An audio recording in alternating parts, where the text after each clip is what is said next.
for episode 5. It's a new day, same hoodie, new day. Trying out some different things. It's a little bit brighter, as you can see in the room. I just have on my light versus just the LED lights. But yeah, anyway, we're here regardless. Let me know too if the quality seems better this way. If so, I will start just recording my videos in more light. I also finally figured out how to put a higher frame rate on my camera, so you know, always learning new things with technology. Hey. Anyways, welcome back to the show, to Lay the Great TV, and we are going to be talking about episode 5 of House of the Dragon, Regents. I enjoyed episode 5 a lot, actually. But it's getting crazy. It's getting crazy. It's just getting so crazy. And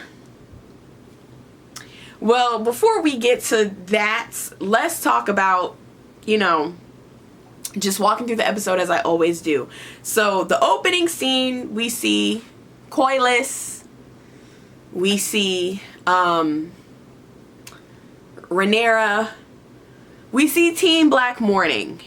It sucks. I hate it. It really sucks. But again, as I said in the previous episode, it just feels like everything happened so fast. Like, she was here, Rhaenys, I mean, and then she wasn't. And it just really sucks that she didn't get a proper goodbye from everybody, at least on camera.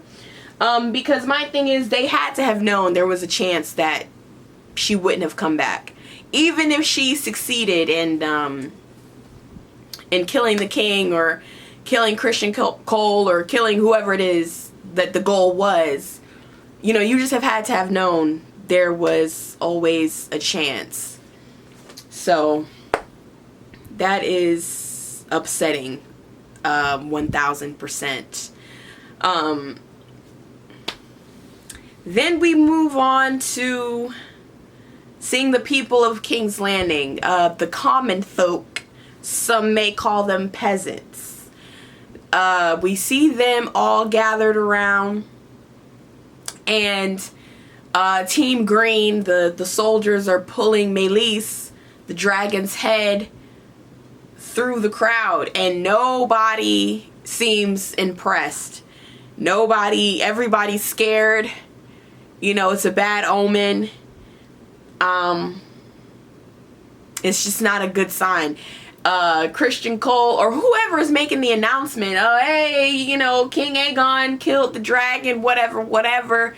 And everybody is sitting there like, of course, you know, they're in disbelief, but they sitting there like, oh shit, like what has happened? Nobody really seems impressed. And even Christian Cole is like, hello, like, what's going on? But they know, you know, the common folk always know, like, this is not gonna end well for us. We are always gonna be the first to go. They bring Aegon in a box, and he is burnt to hell. He is burnt to hell. And this, I mean, Aemond is so unfazed. Okay, so here's my thing with that, right?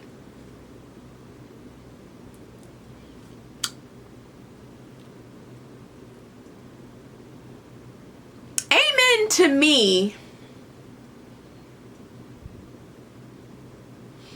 it's not even that he wants to be king as much as he feels like he deserves it. Like, I did the work, I deserve to be king. And just because you're the firstborn does not mean that you should be king. Like, you was busy frolicking and bullshitting, and I was learning and doing what I was supposed to be doing. And I take the role much more serious. And, you know, I have the battle IQ. I have all these things for this. It should be me. And he took his opportunity to get him out of here. Okay, he took his opportunity. Now, I'm going to be honest, Aegon shouldn't even been there. He wanted to make a name for himself. and have people take him serious. And it backfired.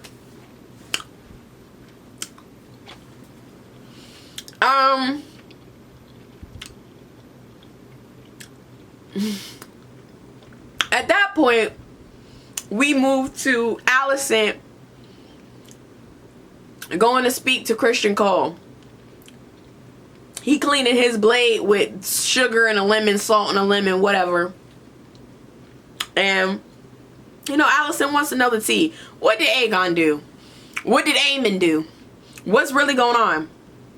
The thing that's weird to me is Christian Cole don't even respect her. Because I'm pretty sure it's the queen mother, whatever the case may be, you know. What, even if he's the hand of the king, technically, ain't he supposed to be, you know, yes, queen, or, you know, whatever, or stop what he doing? He don't even look up at Alicent at no point. So that was crazy.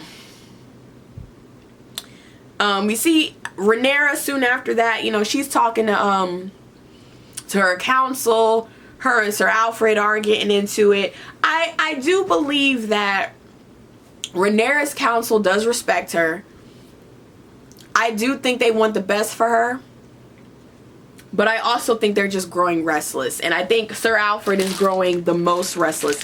These damn trolleys is good, y'all. These little sour bite crawlers. Fruit punch. Shout out Trolley. Now, if you know me, which I'll say again, most of y'all don't, but I actually don't have a big sweet tooth. I don't eat candy like that, but these do go crazy. These and some popcorn.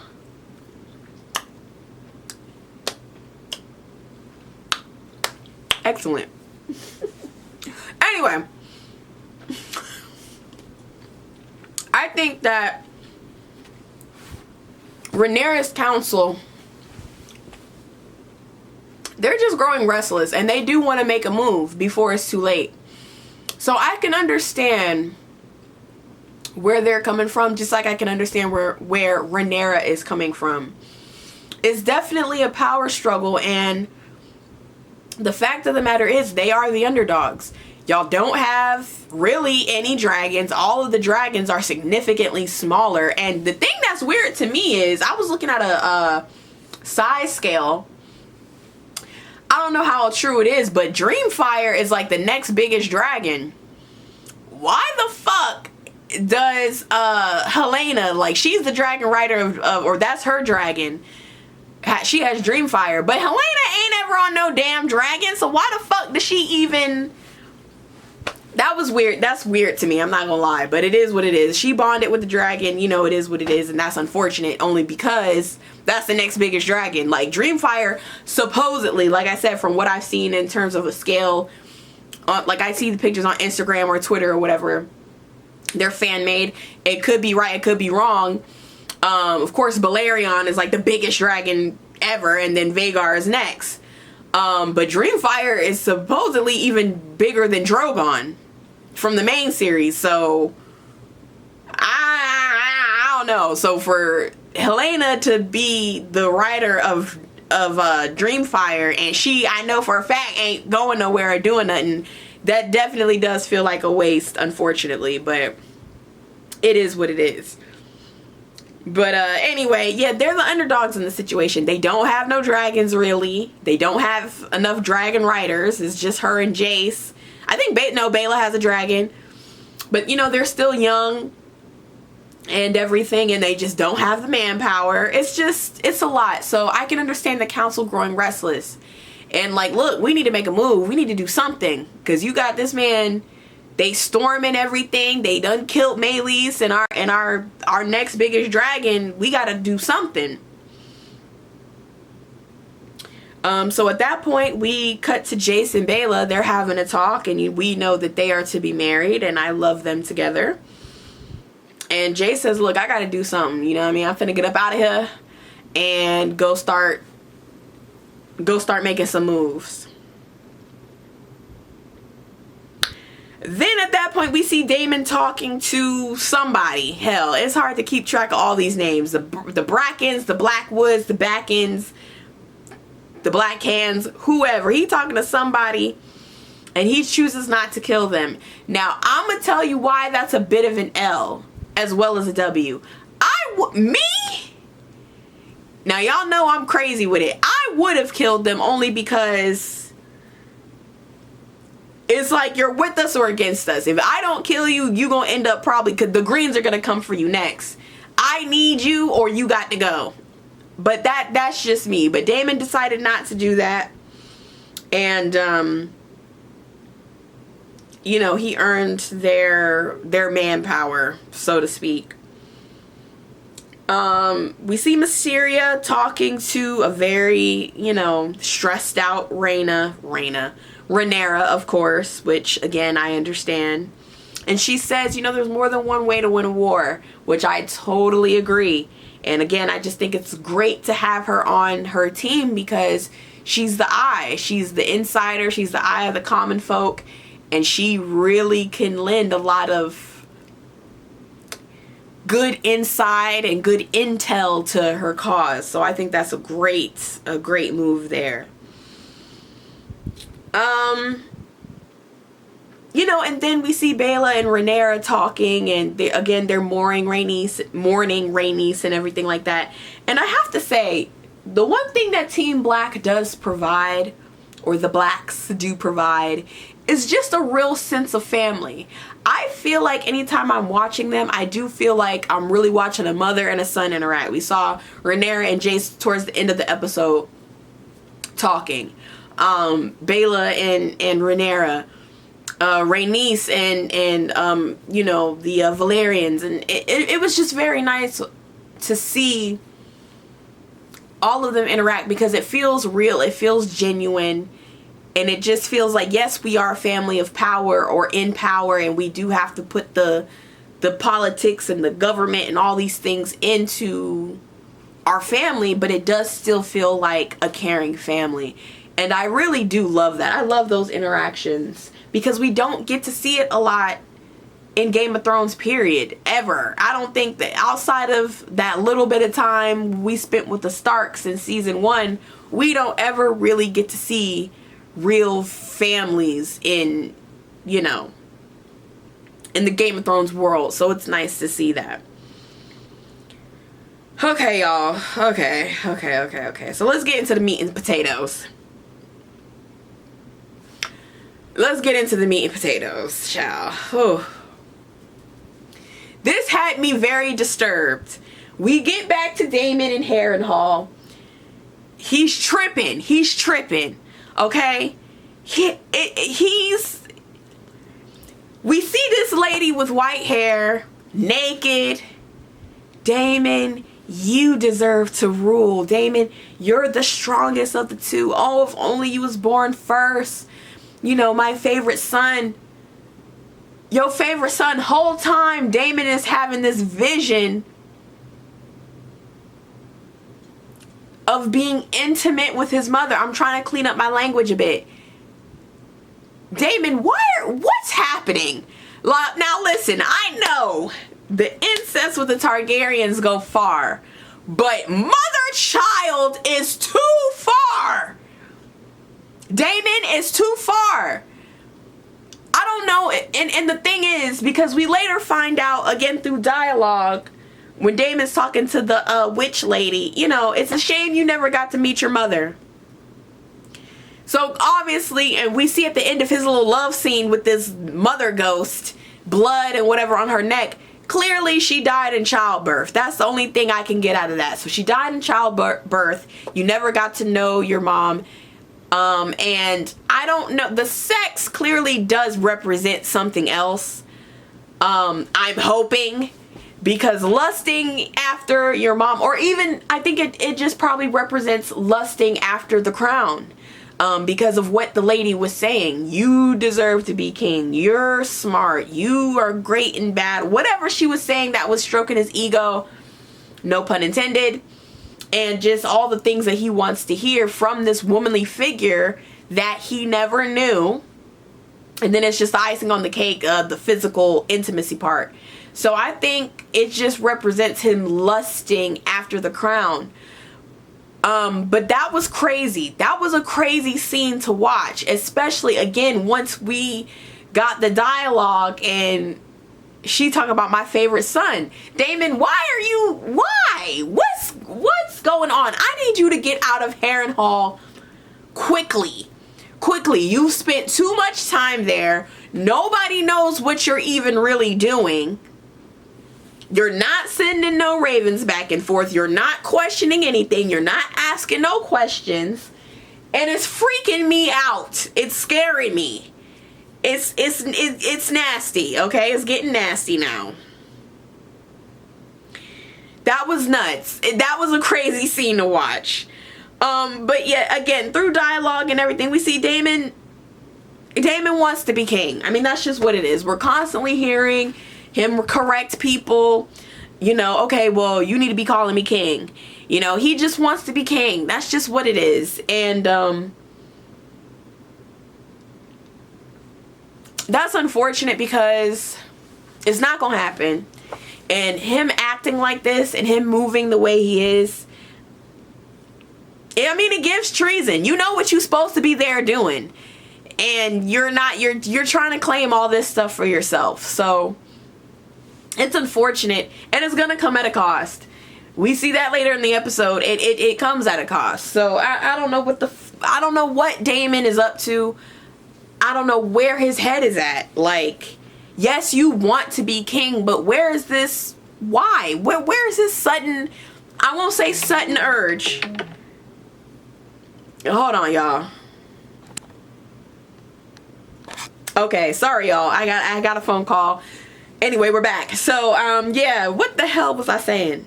I think the last thing I was talking about was Daemon, and he's just, I don't know what's going on with him. But he wants to be king, and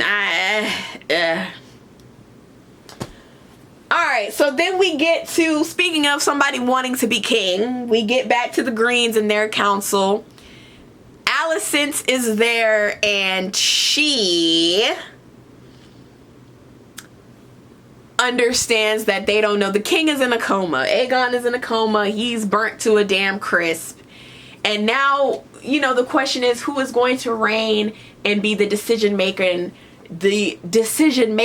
in his absence? And Alicent simply suggests that it should be her. She did it with her late husband while he was sick and after he passed. And she, you know, is smart enough to do it. She should do it.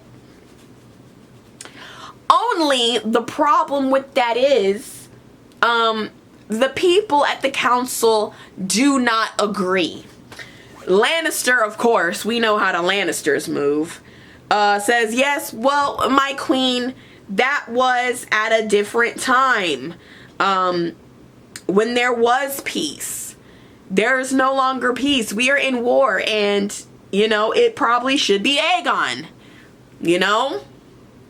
She looks to Lord Larys, the foot fetisher, and he does not back her at all. In fact, he agrees it should be Aemond. Then he puts the spotlight on Sir Criston Cole. And Sir Criston Cole looks so crazy. And yet he says it should be Aemond. He's the next in line after all. And then we see Alicent sit down totally defeated. Everybody is having the conversation around her. Nobody's including her in anything. Aemond is having a blast. She's getting ignored. Larys makes a good point. We fought against Rhaenyra being on the throne. How dumb would it look for us to put up a woman of our own? Alicent, the thing about you is karma's a bitch. Karma's a bitch. You wanted to be Rhaenyra so bad, and now look what happened. You wanted to have what you feel like. You felt like she had everything, and she got all the opportunities. And you stole the throne from right up under her, and now look what happened. Why did you feel like if they didn't want Rhaenyra, and now we're in the middle of a war, that they was gonna put you there? Why did you think that? You don't have your dad there to advocate for you anymore. And you don't really have any allies. Because at the end of the day, you are still a woman. You are still a weak woman at that. And unfortunately, you've showed that through desperation. Through all the actions you've taken before. With Lord Larys, you know, you showing him your feet as a form of payment, so he can get information. You've been sleeping with Christian Cole, and that didn't get you anywhere. Because again, I don't think he really loves you or cares about you in that type of way, or if he's even really truly that loyal to you, as much as he is loyal to the idea that he just doesn't want Rhaenyra to win. And you had to learn that the hard way. And then you even press Christian Cole about it. Like, look, okay, so your loyalty, you know, comes and goes only in the nighttime, da da da. And girl, that's your fault. That's your fault. Even so, again, he feels so comfortable enough to call you Alicent. And you got mad. I ain't give you permission to use my common name. Girl, what difference do that make now when he done been all under your dress? Alicent, dear. Here's the thing, Alicent. And y'all know I'm no stranger to hating this girl guts. But I'm here to talk to you on a real level here, woman to woman. In order to survive the Game of Thrones, you've really, especially as a woman, you do really have to be cutthroat. And you've got to be 10 steps ahead. And I think that's the problem, is for a long time, due to happenstance and like coincidence, you thought you was ahead of the curve. Whole time, you wasn't ever even really in the field. And I know what you're probably thinking, girl, that don't make no sense. Walk with me here. You had the cover of your late husband, Viserys. He wasn't completely dead, but he was ill or whatever, so you was able to take up for that. Your father was the hand of the king. He was able to, you know, to keep you in certain conversations and do whatever. When you start to let that guard down, though, now your father's gone, husband, whatever, you sleeping with Christian Cole. Christian Cole is now the hand of the king, and now we're in war. Like, you have to take your environment into consideration about these things. You're not in control here. You never was. And this just goes back to you still falling under the same manipulation of the men around you. And she was sitting there in that scene looking crazy. And it was just the realization on her face, like, I really have no power. No, bitch, you don't. And this is your doing. You put Aemon on the throne. You let him get out of control. And now, if you're not going to be able to control Aemon, I said Aemon first, didn't I? I meant Aegon. All these damn names. Anyway, you're not going to be able to control Aemon because he's competent. Like, he knows what he wants. He knows what he's going for. He's got his battle plans. That's it, girl. I don't know what else to tell you. We do see the common people, husband and wife, and their daughter is very sick and they think they should flee. Unfortunately, Aemon makes the call. Ain't nobody leaving. Close the gates. Nope. I think that's gonna backfire, though. Obviously, if you're not letting the people leave as they feel necessary, you're forcing them to stay and stay trapped and have loyalty to you. That's only gonna backfire. These people are hungry. They're scared. They're not feeling it after seeing the dragon head. that's really not gonna work in your favor.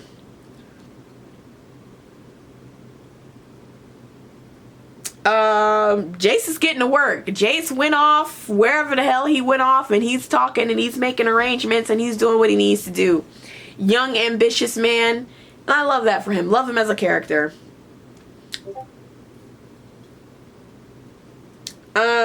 Then again, we cut back to Daemon talking to what's-her-face, still having hallucinations, having all these people pop up in his hallucinations. He don't know where he at. And as he's talking to the witch lady, you know, like I said, we're learning that his plan is to just take King's Landing for himself, and if Rhaenyra appreciates it or whatever, she'll join him.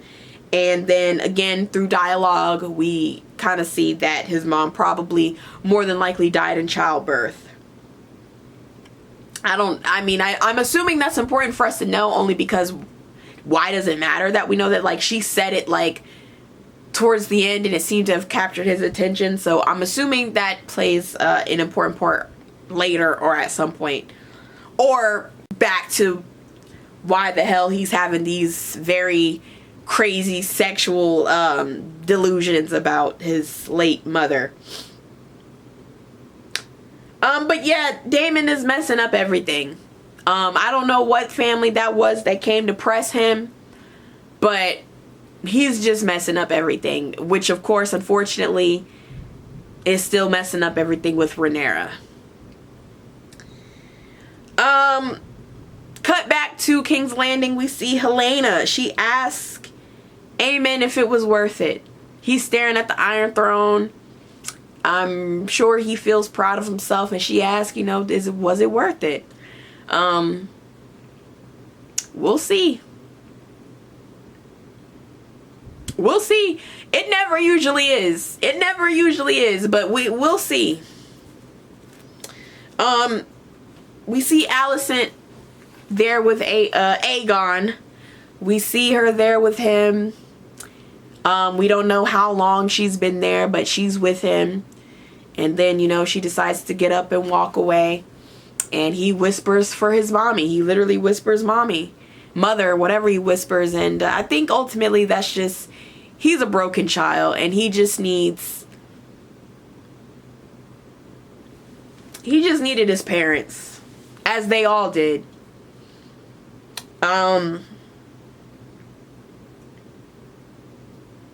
And then, you know, we close out the show with Jace and Rhaenyra having a talk. Like I said, I love these little family moments. It just felt like we was watching a real family, you know. Rhaenyra, I mean, that's her son at the end of the day, and she's very cautious. Like, look, I can't lose another one of you. Your dragon isn't big enough. You're not experienced enough. You're still young, and I can't lose you like I lost Luke. Like, you know, so she's very cautious of that, and you know, she's pissed, as a mother would be, you know, but he's a very ambitious young man, and he's doing his thing, and they're having a talk about maybe getting some dragon riders that are not necessarily Targaryen, but they might have some Targaryen blood. And I think that clearly from the dialogue is going to be of benefit to them. So they're looking at the records and they're thinking, look, how could we put this together real quick? What can we throw together real quick? So I like them together. I like Jace. I love Rhaenyra. We all know that. And that should be interesting. But there y'all have it. Episode 5. I enjoyed episode 5. I'm officially all caught up. I am going to be filming next week's episode Tuesday. Mark my words, Tuesday. It'll be Tuesday, and it'll be up and everything like that. And that will be the week that I do go out of town. Tuesday the 23rd will be when that next video uploads, and then we'll see after that. But that's episode 6, and then after that we have 2 more episodes. I can't believe it. I really can't believe this is coming to a close. Oh wow, I don't know if y'all heard that. That was thunder. Anyway, so my closing thoughts are basically, I think Daemon is really about to fuck up a lot of things for us. It's just not looking good for Team Black. especially because now they have somebody who's not nearly as sloppy. Now, Aemon, on top of a lot of other people, I still don't think as intelligent as he is, he's just not as smart as he thinks he is. And that's most people, you know what I mean? Like, in this type of situation, you can never be sure. Even though they do have Vhagar and whatever else, they still don't know what Team Black is planning. They just don't know. That's just the reality. They could very well have an ace up their sleeves. So nothing is 100% certain. So with that being said, you know, he can't get too cocky. So we'll see. But Aemon is a problem. We know that. But again, everybody has a weak spot. And, you know, Team Green has a lot of weak spots. They're holding on by a thread. And like I said, their biggest thing is that they have Vhagar. Outside of that, I don't know. So, but anyway, it also is breaking my heart. Again, RIP to the queen that never was, Rhaenys. She definitely deserved more. And, you know, but she went out like a G. And, that's that. But yeah, Daemon is a problem. I don't know what, and not in a good way. Daemon is just getting in the damn way at this point, and I don't know what's gonna come of him. Oh, that's another thing too. Rhaenyra did ask Sir Alfred to go and get his ass, basically. Look, go get him and tell him he need to come back. We got some things to handle and to talk about, and we need to figure out what he's doing. He done went to Harrenhal, yes, but we don't know what he's really doing. And Rhaenyra has a feeling at this point, especially because there's been a lack of communication. Okay, well, clearly you doing stuff for your own interests. So we'll see how all that plays a part rather. But like I said, there you have it. That's episode 5. Alicent's still a dummy and still just making me laugh as all the episodes go by. Who knows if Aegon's gonna die? I don't know. Who knows? We'll see. Because, yeah, he is burnt to a damn crisp. If he lives, oh, he's gonna go mad. He's done for.